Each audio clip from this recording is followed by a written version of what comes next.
Leo tuko katika barabara ya Kona Bwiru kwenda mpaka Big Bite, lakini kuna barabara ya Mnyampala ambayo tayari tumeanza utekelezaji wake wa kuangalau kwa kuangulia ili wakazi wetu waweze kupita katika vyombo vya moto ambavyo ni bodaboda, baskeli, lakini na magari pia. Kwa sababu nimeanza na barabara hii kwa sababu kimsingi barabara hii ndio ina watu wengi, lakini kimsingi barabara hii ni wafanyabiashara wengi. Kwa hiyo wafanyabiashara maeneo haya walikuwa na changamoto sana ya kupita katika barabara hii. Kwa maana tumeanza na barabara hii angalau tuwasaidie wananchi wetu angalau kufika katika kile ambacho wanakihitaji katika matumizi yao ya kila siku.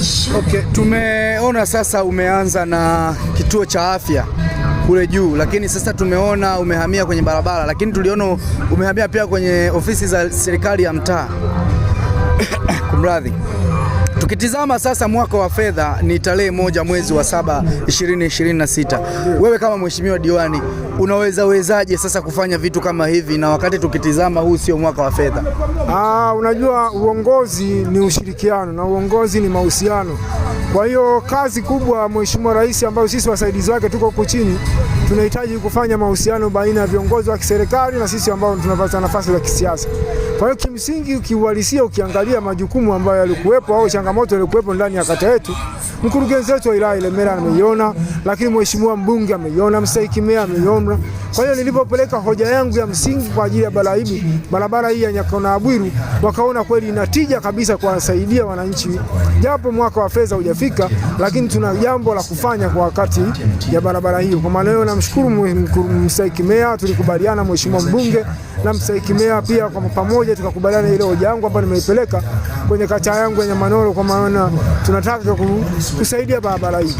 Lakini pia kuna fedha za mbunge zile za jimbo, kwa sababu katika mfuko wa jimbo ameweka fedha, ametusaidia sisi madiwani, tumeweza kuangalau kushikashika katika sehemu 1, 2, 3 ili angalau kusaidia wananchi wetu waweze kupita sawa sawa. Kwa hiyo namshukuru mheshimiwa mbunge, waendelee kutoa fedha kwa ajili ya kusaidia zile chachu na changamoto ambazo tuko nazo katika maeneo yetu ya kata zetu. Zile hela japo ni ndogo, lakini zinasukuma kuleta maendeleo ndani ya maeneo yetu. Okay, ulipokuwa kwenye kampeni zako ulizungumza kwamba natamani siku moja Nyamanoro iwe kama Ulaya. Labda maono yako yalitazama wapi haswa? Kama mwandishi wa habari, barabara tumesimama hapa, kuna ahadi ya Mheshimiwa Rais wa Jamhuri ya Muungano wa Tanzania ambako alipokuja Mwanza 2024 aliahidi pale uwanja wa Nyamagana. Akasema katika barabara ambazo nitakazotoa katika wilaya Ilemela ametoa kilomita 12. Na katika zile kilomita 12 na hii moja wapo ikiwemo katika ahadi ya Mheshimiwa Rais. Kwa hiyo naamini na viongozi wangu wakuu kule wanaendelea kusikia na tumejaribu kukumbushia kwenye hili. Hii barabara sio ya kwenda kwenye kiwango cha vumbi.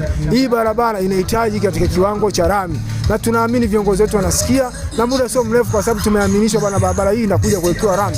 Sasa naomba waingiza katika mpango na wakiweka rami barabara hii, nadhani mwenyewe mwandishi wa habari unaona kuna wafanya biashara wengi. Kwa hiyo value ya eneo hili, thamani ya eneo hili itapanda na wananchi wa eneo hili wataenda kunufaika na Mheshimiwa Rais, kwa sababu Mheshimiwa Rais amesema sisi wasaidizi wake angalau turudishe tabasamu kwa wananchi, na wakileta lami kwa ajili ya kusaidia wananchi wa Nyamanoro, kwa hiyo tabasamu kwa wananchi itazidi kuongezeka. Okay, labda wananchi wa kata hii ya Nyamanoro, wewe kama diwani wa kata hii, watarajie makubwa yapi au watarajie kitu gani sasa ambacho hawakuwahi kukiona kwenye maisha yao? Kwa sababu tumezungumza na baadhi ya wananchi wamezungumza toka kuzaliwa kwao na leo wanaelekea kuzeeka, hawajawahi kuona barabara inapitishwa au inapauliwa sehemu wanapoishi. Unajua watu wengi wanashindwa kufanya uongozi ama kuleta maendeleo kwa uongozi. Anataka kufanya jambo liwe la kwake. Unapokuwa kiongozi, maana yake wewe ni mtumishi wa watu. Kwa hiyo unatakiwa ukae na watu, uchukue fikra za watu, uchukue maoni ya watu, alafu ukayasimamie. Na ndio maana mimi kazi inaiona nyepesi sana. Na mimi niliwaahidi, kwa maana hiyo nawaambia Nyamanoro inayokuja yajayo yanafurahisha. Kwa sababu gani yajayo yanafurahisha? Wao wanapanga, wanachagua, alafu mimi nasimamia. Kwa hiyo kazi ya kusimamia ni ndogo sana. Ningekuwa kazi ngumu, ningekuwa napanga mwenyewe, nasimamia mwenyewe na ninachagua mwenyewe. Hii kazi ingekuwa ni ngumu sana. Ndio maana hizi grade naona inakuja, ofisi za serikali za mtaa zimekamilika, zahanati inakamilika, inaenda kukamilika muda sio mrefu. Maana yake ni nini? Uongozi wangu ni wa kushirikisha.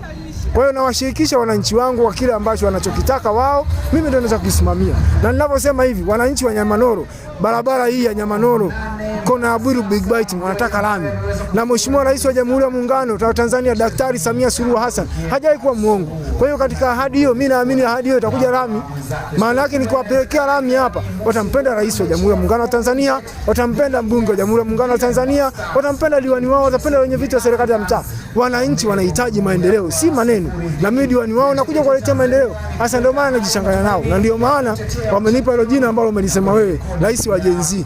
Hata kinapokuwa kiongozi, hawa viongozi na vijana wadogo wadogo na lazima ukae nao wasikilize wanachokitaka. Kwa maana mimi wanachokitaka vijana ndicho ninachowapatia.